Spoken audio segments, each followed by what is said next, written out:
Sandali. Okay. Tuloy. Ngayon naman mga bossing, Chief Amoser, mukhang alam niyo na, si Barsaga, 'no? Lahat na si Kiko Barsaga, mga kababayan, lahat naman iniepala ni Kiko Barsaga, dahil nga nakuha niya na yung momentum na makilala siya.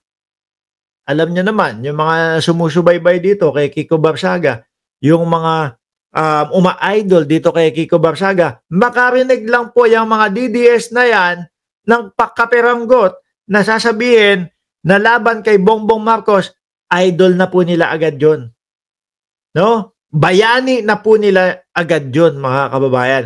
Ngayon, eto, sabi natin, ang galing ni Tulfo, nadidiscover niya yung mga ganong korupsyon. Siyempre, si Barsaga, epal yan. Ito yung sinabi ni Barsaga. No? Yung 880K daw na PNP body cam, malaking issue kay Tulfo. Hindi lang kay Tulfo, buong Pilipino. Di ba? Tapos sabay, mga kababayan, sabay ipapasok niya yung ibang issue doon sa kay Tulfo, doon sa anak ni Tulfo. Yung 4 million inuman ng anak niya sa Las Vegas, no comment daw siya. No? Alam niyo mga kababayan, isa sa dahilan kung bakit ayoko maging politiko, although hindi naman ako mayaman, no? Kasi kung may pera ka na, no, hindi, kapag ka politiko ka, hindi mo na pwedeng magawa yung mga gusto mo. Na yung tipong kung ano yung mga ginagawa mo, kung party people ka talaga, kung talagang mahilig kang mag-party pagkatapos ng trabaho bilyonaryo ka, milyonaryo ka. Alam naman natin si Tulfo, bago maging senador, sandamakmak ng pera ang kinikita niyan doon sa kanyang YouTube channel. Di ba? Yang 4 million na yan na iniinom ng anak niya, ako, naniniwala ako. Pera nila talaga yan. Di ba?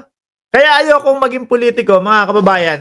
Ang iisipin agad nila, nako, yung 4 million na ininom nung anak ni Tulfo. Hindi ko pinagtatanggol, Hindi ko pinagtatanggol.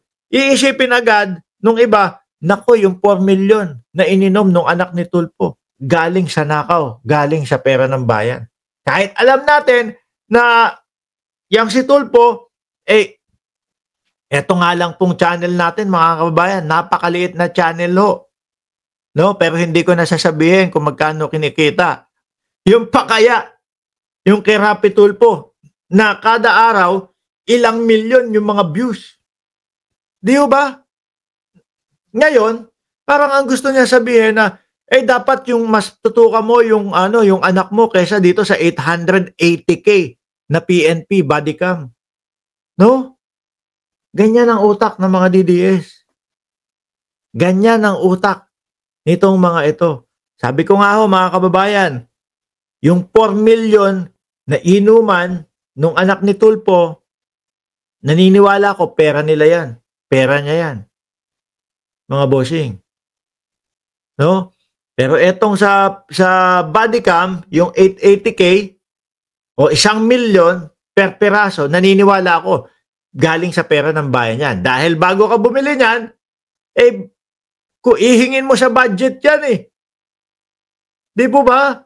Hihingin mo sa budget yan Ngayon, ano ang nakikita ko dito? Yung tipo bang, sige, para ma-discredit yan, magbubukas ako ng isang issue na tatamaan, sasapulin si Tulfo.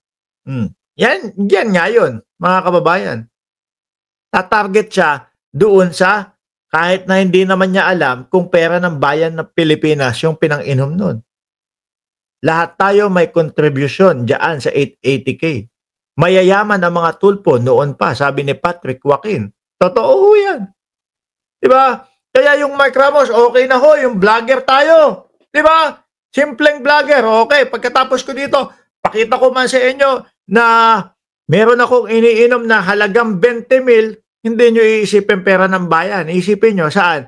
Galing sa YouTube, galing doon sa negosyo niya yan. Diba? Pero kapag ka ikaw, o pagka ako, nag-congressman, nag-senador, sasabihin mo, putragis na congressman to, itapat ko dito sa akin, lagay ko, tapos i-post ko. Tignan mo yung iniinom ni congressman, 20 million, yung hawak ni Catherine Bernardo, na, ano ba, kakabili ko lang. Kakabili ko lang eh. 20 mil magkano sa Pilipinas? 30 mil yata. Di ba? Sasabihin, oy, tingnan mo yung iniinom nun. No? Kahit na alam nila, kahit na yung iba alam is galing sa pinagkakitaan ko. Di po ba? Ganyan utak ng mga DDS. Tingnan nyo naman yan. Ano pinagkaiba niya doon sa anak ni Tulfo? Lumindol dito sa Davao, sabi ni John de la Cruz, 7.6 magnitude, sir. Naku. Ingat po ang mga taga Davao, ha? Ingat po ang mga taga Davao. Mag-ingat po kayo. Ang lakas niyang lindol na, 7.6, hanggat maaari, kung siguro mas ligtas kayo doon sa evacuation center, doon muna ho kayo. No, ang daming lindol, nga. Baka ang sinasabi pa nga, baka ngayon taon yung the big ba yan? The big hit daw ho, mga boss chief amo, sir. Gulat naman ako diyan. Mag-ingat po yung mga taga Davao. No, hindi po kami galit sa inyo. Hindi ho. No, kapwa namin kayo Pilipino, hindi namin hahangarin na kayo ay mapahamak dyan. Kaya lang, hilig nyo lang kasing bumoto nung karton. Di ba? Ang hilig nyo lang kasing bumoto nung karton. Sir Romy Escalera Brothers, shoutout po sa inyo. Yan ho, mga bossing. Sa mga susunod na mga araw, yan pong nagkakahalaga ng 880K na body cam hanggang 1 million. Anuhin din ho yan, gagapang ho yan, magsasabulati din ho yan, mga kababayan. Mas madami pa ho tayong malalaman. No? At puputok po talaga yan. At mas madami pang mga issue na makikita dyan. Sabi ni Sunshine, may kasamang sumpa yata ang kanta ni Sarah. yung ang apoy. Sabi ni Ruel Solas, hindi tayo galit sa taga Davao. Sila lang ang galit sa tama. Si Sir Ronnie Escalera nandiyan din. Anyway, mga boss chief amo, sir, hanggang dito na lang muna tayo. Antok na ako Kasi si Boss Mike, ang tagal Kami dito, no? Although hindi naman kami nag-uusap-usap na, wag tayong magsabayan ganito, ganyan. Hindi kami nag-uusap-usap, pero kumbaga, respeto na din sa isa't isa. Okay? So, magpapaalam, extend mo pa. Uy! Okay na yun. Mamayang gabi, no? Shout out ko kayo lahat. Maraming salamat and God bless po sa ating